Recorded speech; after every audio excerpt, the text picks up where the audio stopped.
husband said to me the other day, do you think you should do a bit more production? And I said, what production? A fanfare or something?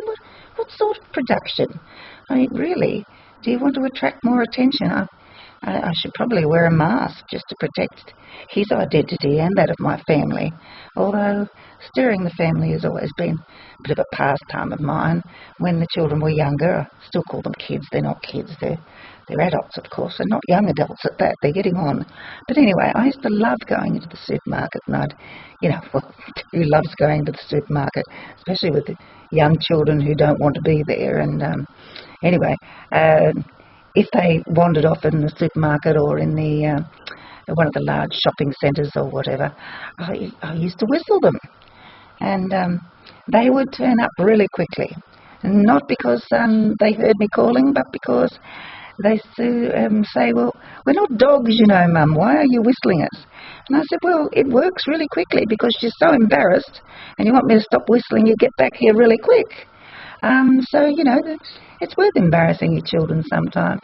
I tell you what, when they were really little, and you see children in the shopping centres or the supermarket chucking a big nana or chucking a lolly for a lolly, throwing themselves on the ground. I used to call it doing the dead cocky, laying on their back with their arms and legs in the air, waving them about and screaming.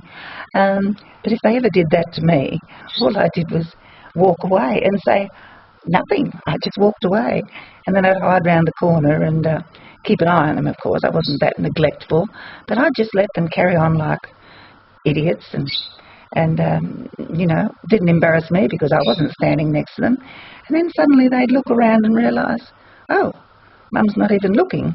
So then when they shut up, I'd come round the corner and go, oh, you're finished now, are you? Come along in. And they'd get up and walk off with me, and didn't ask for the lolly again, and didn't bother throwing themselves on the ground and carrying on like idiots anymore. So it really worked quite well. I don't know what I'm hoping to achieve by this, though, but when I showed them one or two, they weren't that embarrassed, so I guess that's a good sign, although they're most likely figuring none of their friends will actually see me. Well, they're probably hoping none of their friends will actually see me, and they could be right. I can't imagine anyone in their late 20s and early 30s wanting to watch an old lady make a fool of herself, but, you don't know where people get their jollies from these days.